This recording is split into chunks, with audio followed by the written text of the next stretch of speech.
Hey there, and welcome to Branded by Amazing. This is episode number 18, and today we're going to talk about the very first products we ever launched. So thank you for listening, and this is Matt Clark, the CEO of Amazing. And I'm Mike McCleary, the Chief Product Officer of Amazing. And to kick things off, I think Mike is going to go first. Yeah, so, a few weeks ago, we did another podcast talking about some of our biggest failures. We thought it'd be interesting as well to talk about just what are the first products that kind of got us into the business. For me, when I actually, learned from you back in 2013, the first product, and I actually brought it here for those who are watching the video. If you want to check us out, we're also going to be recording this, putting it on YouTube. The first product that I had is a leather conditioner. It's called Leather Afterlife. I have no idea if that was a good name or not at the time, but at the time, back in 2013, we were taught to really go look for really popular, hot-selling products, products that were in the top 100 of their category, and leather conditioner was one of them, kind of fit the bill. It was pretty affordable to launch. If people heard, kind of my story, we were able to get going for a really small MOQ. I only ordered 100 units of this. The price for that was about $2.50, maybe close to $3. So well under $500 for the entire inventory order. Where did it come from? So it came from Ohio. Oh. We found a company that would make it for us. The supplier's name was Greg Wirtz. I can say his name out there.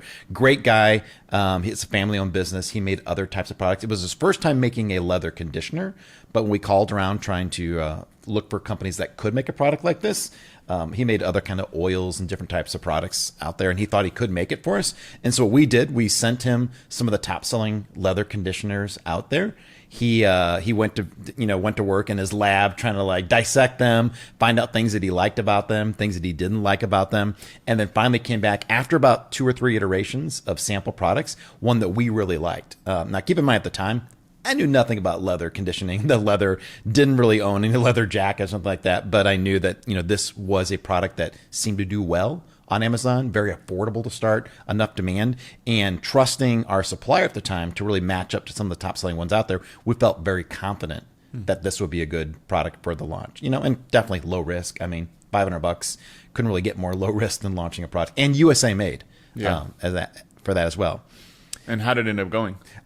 Really well. So the product took off. We launched it in May of 2013. We were selling 10, 20 units a day very quickly within a few months of that. Mm-hmm. Got to a point where we're selling somewhere between 50, maybe even 100 units a day at its peak during the sales season.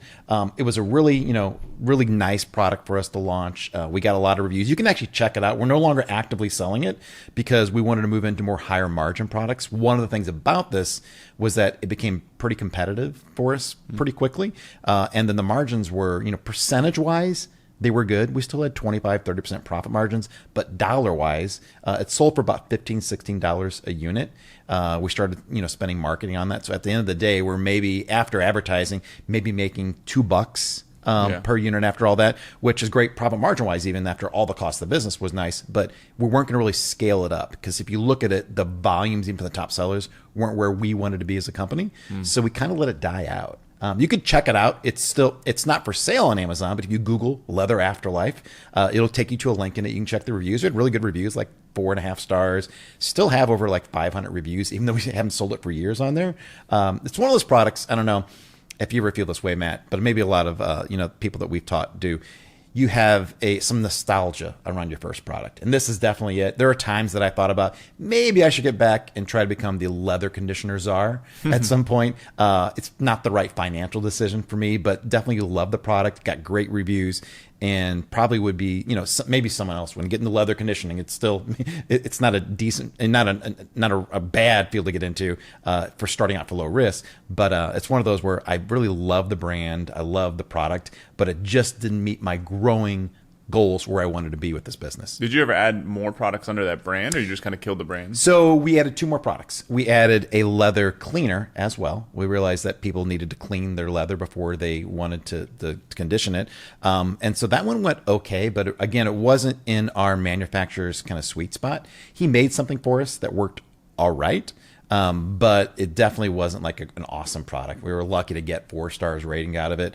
But what we did after that, we added a third product then. It was a furniture polish, which was very similar to the formulation for this. They have a lot of the same qualities. It was actually our manufacturer's recommendation. It's we have all the materials to build a really good furniture polish. Why don't we try that out? The downside was there wasn't a big demand for furniture polish like there was leather conditioner. But we built a leather afterlife furniture polish, added a really cool scent to it, kind of lemony orange citrus scent to it. The product got great reviews, but there was no demand for it. Yeah. And also the margins were much smaller. In order to make that product, he had to add more chemicals to it, which cost more. People weren't willing to spend more than like $12-13 for furniture polish. And again, the same issue. We couldn't get the margins dollar-wise that we wanted to, so we stopped selling that furniture polish. At the end, we had 3 products: conditioner, cleaner, furniture polish. I love the brand. It was, like I said, it's very nostalgic. I really enjoy thinking back to it, how it helped me get started down this journey of selling at Amazon. But kind of we outgrow things, and that's exactly what happened with this brand. Yeah, I find that with the manufacturers a lot, it's like they come at it from a very different angle. They're like, oh, here's this cool product you could sell, or here's this cool thing we've been working on. And like, they're not so much looking at like the buyer side. They're just kind of like, hey, I'm so involved in creating products. I'll create this other product for you, or we have this really cool thing we invented or whatever. But then like a lot of times it seems like that doesn't match up at all with like what's actually going to sell. And we have that with our other lines of products. We make a lot of camping products as well. Our manufacturers always telling us like, here's the latest and greatest technology. But you're right. They're trying to come up with new products to add to their product line. It doesn't mean there's a demand for it out there. Yeah. We talked about some of the failures, how we love doing combination products, and like a product that could be a flashlight and a power bank with a zoom lantern focus, all these things. But people don't always want all those things. Even though you can make it, doesn't mean you should. And so we become very narrowly focused. We like building products that do one thing as good, if not better, than everyone else. And I have found, at least in our categories we're in, that seems to get us better results right now. So you had this brand, had these 3 products, but then how did you end up making it? Because this is nothing related to like what your main brand is now and has been for years. Like, what did you do with this, and like how did you end up like jumping from that into a completely different market? So when we started off, my brother was working in the business with me, and we wanted to get a product to market as quickly as possible. Mm-hmm. So our other brand, outdoor camp related, they're manufactured in China. And so we knew it's going to take a little bit more time to communicate with suppliers, get those products made, get them shipped. We're probably looking at 3-4 months before those products would hit the market. We wanted to go as quickly as possible. So that's why at the same time, we looked for an American-based product. And so that's why we looked for these, leather conditioner. Not only did it meet the criteria at the time, but we found places making it in the United States, ended up in Ohio, which I'm in the Midwest, so it was very easy for us to communicate with the person as well. Yeah. So that's why we went that route, launching kind of like 2 products, because this one we wanted to get to market faster. Oh, okay. Cool. Yeah, so I guess my first product, pretty different kind of story. I graduated college in 2008 and then went to go work at an investment bank, which was kind of the job that I wanted to do at the time. I knew I eventually wanted to run my own business, but I went to go work at an investment bank for a short period of time. But then after 7 months, I was done. I was like, I'm not going to work for anybody else pretty much ever. And so, but I was like, had no idea what I wanted to do. I knew I wanted to start a business, but I didn't know what. And so my dad had some medical clinics over in Austin. And so I ended up moving to Austin. I was like, well, I'll see if I can help him grow his business, a smaller business, for a period of time while I figure out what I want to do. So I was working with him for a few months. And then I noticed there was some super high-end, because he had kind of like an alternative medical kind of clinic business. And he had some super high-quality health supplements that were sold in his clinics, but were not sold online.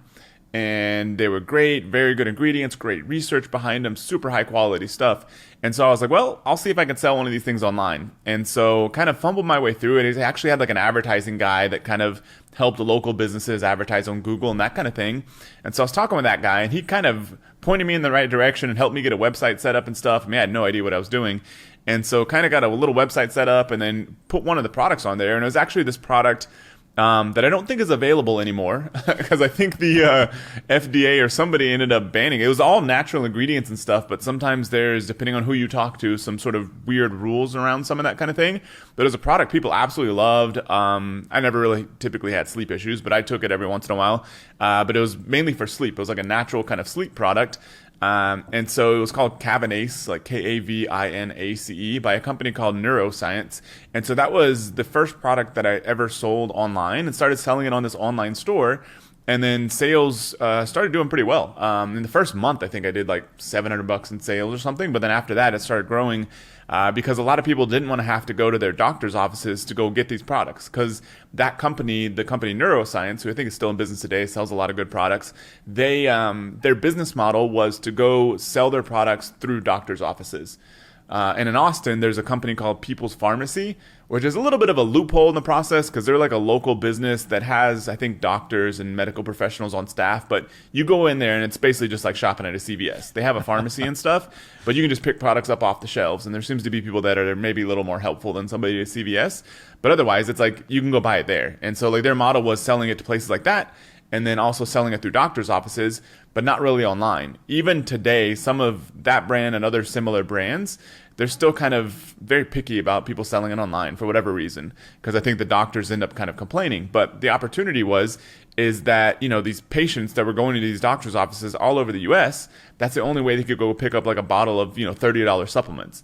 And so now they could go buy it online at the time, was much better for them. And so we started picking up sales. And so that was really the first product that actually sold. And where online. did you sell? You sold it online? Was it on a website or like at a platform like Amazon? Yeah, so I can't even remember now, but it was on my own website. So this is pre me selling anything on Amazon, and probably before Amazon really took over everything. It was kind of before all that. This was back it would have been 2009. And selling on my own website. And I feel like I used some super ghetto shopping cart platform because that was all that was available at the time. Then at the time, BigCommerce, which is kind of still available today, and people still use it, but it's kind of like, I would say it and Shopify were pretty much equal back then. And so I used BigCommerce. And so that was the main shopping cart platform that I ended up using. And then just started kind of first was fulfilling inventory that I was basically, I think, buying out of my dad's clinics and then selling it. And then eventually I was selling enough where I just started buying my own from the company. And then I found out there was a distributor that would actually let you drop ship. And so I didn't have to buy the inventory ahead of time. And so started doing that and then started adding all these different other brands. So I actually started out selling somebody else's brand of products. And were you shipping the products yourselves?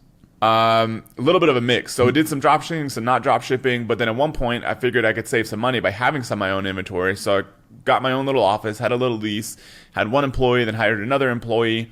And we started producing so many sales that we were just like burning through paper at the printer and would have like hundreds of packages at the end of the day that the post office would have to come pick up.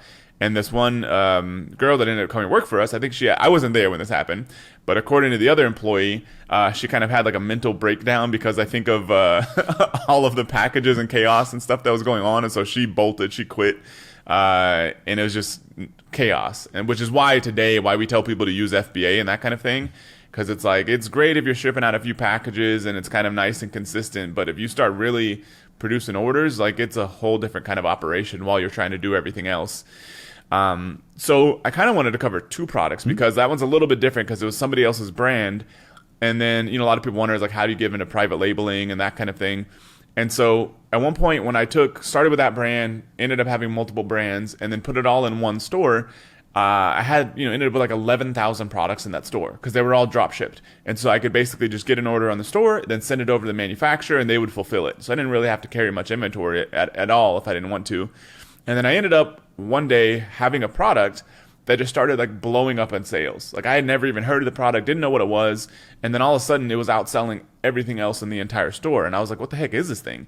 And it was a product that some of the manufacturers sold called HCG drops, which at the time was a diet that you would do back then where you would basically either inject the HCG, which I believe is a hormone, or you would take it in this drop format, do that in a severe calorie restricted diet, like 500 calories a day.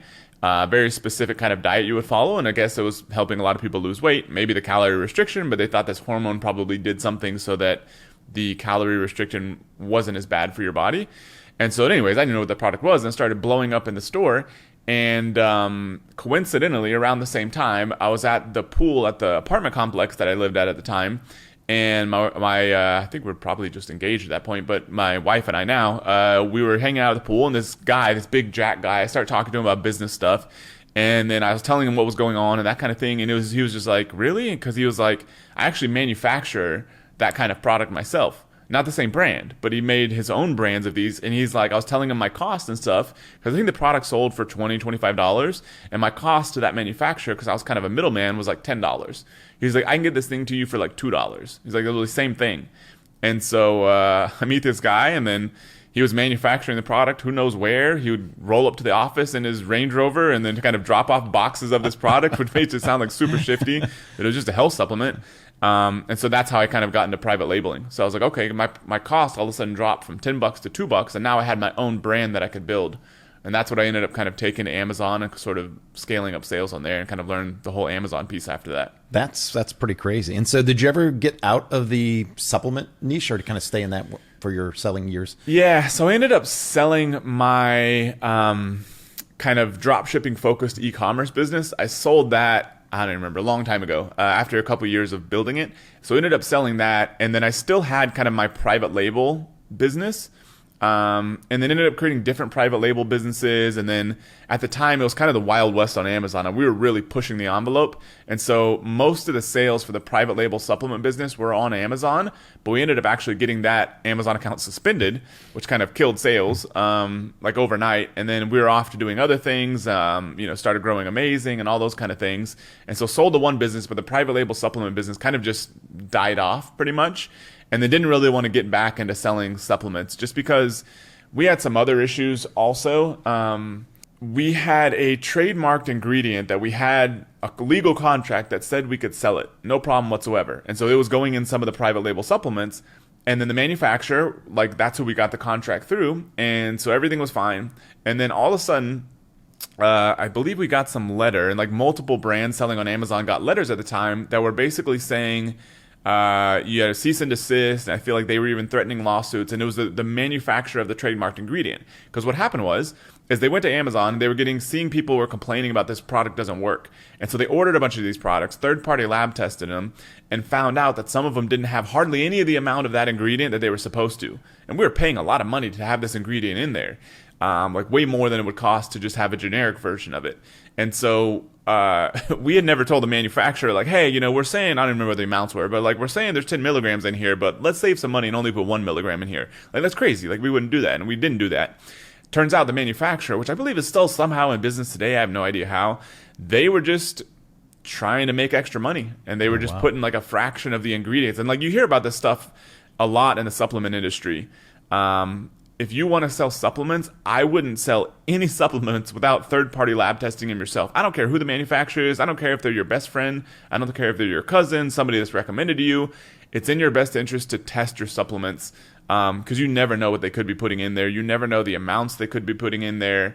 And so I think it's okay to sell supplements. It's a more aggressive market for whatever reason. There's just a lot of people in there that are, I guess, hustling really hard, and you hear about bad review stuff on Amazon and more aggressive competitors. But I mean, I think that's okay. I think I think Amazon gets better and better at sorting that stuff out. To me, the biggest thing is like if you're going to be in that market, and this is a product people are literally putting in their body. It's like I feel like you need to know what's in your product that you're selling because there's legal issues, there's moral issues, and there's this kind of thing which isn't good for anybody.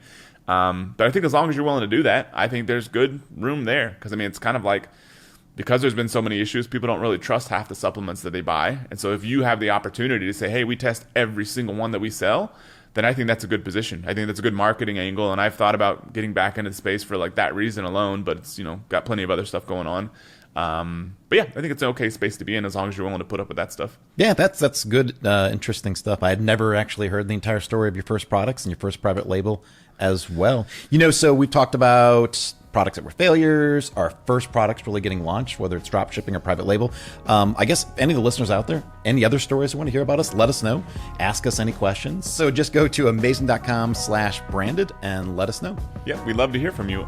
So yeah, thanks for listening, and we'll see you in the next episode.